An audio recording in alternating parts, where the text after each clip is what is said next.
Okay, Jason Miller, I'm going to do a really quick tutorial on how I start, just to give you an idea of some of the essentials that I lean heavily on.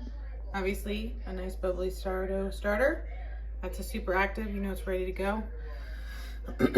Kitchen scale, huge game changer for me because it's better and easier to make sure you're doing consistent ingredients by weight, obviously. So, and I like a glass bowl because you can see what's happening with it. So zero out with the glass bowl on. The first thing you want to add is warm water. I use the water from our refrigerator because it's filtered. You don't really want any like of the chlorine, so filtered water like well water would work. And your water, you don't want it warmer than 100, and I would keep it around 100. That was like 105. It's okay. So we are looking for 350 grams of water.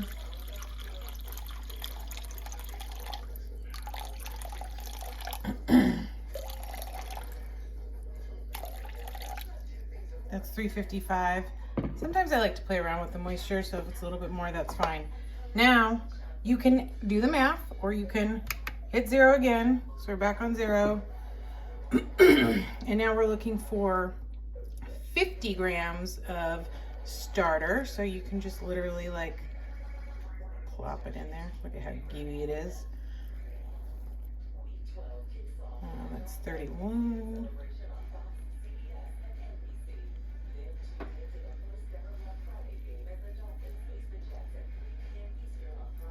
Ooh, 56.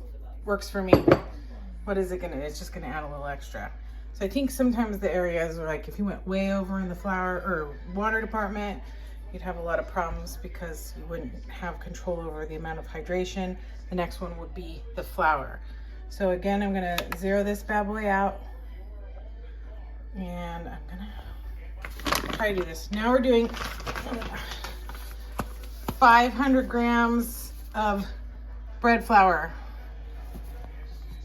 Oh, you don't have to do this, but I usually do it. See how it's floating? Number one, that's a good sign. If your starter's floating on top, that's a great sign. But I usually give it a little whisk.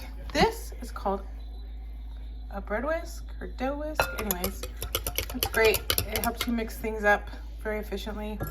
Okay, make sure that we're back to zero. Okay. Now, again, we're looking for 500 grams. So you obviously want to do this slowly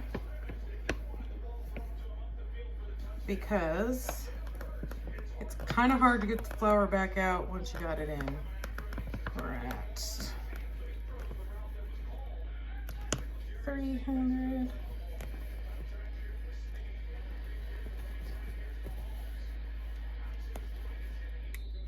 Okay. So I'm getting closer. I might stop pouring so I can have better control over it. Grab a little scoop because you really want, I think it's best to stick to the 500 grams. Ooh, 490. There we go. 500 grams of flour. And then last but not least, again, I'm gonna go back to zero. You need 10 grams of salt. Some people put this in after they mix the water and the flour, but I just do it all at once. I've never had any problems. Okay, wiggy wiggy. Okay, so we're looking for 10 grams.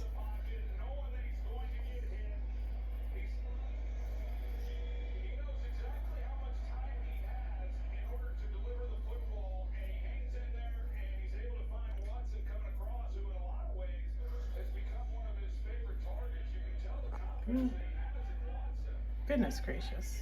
And like,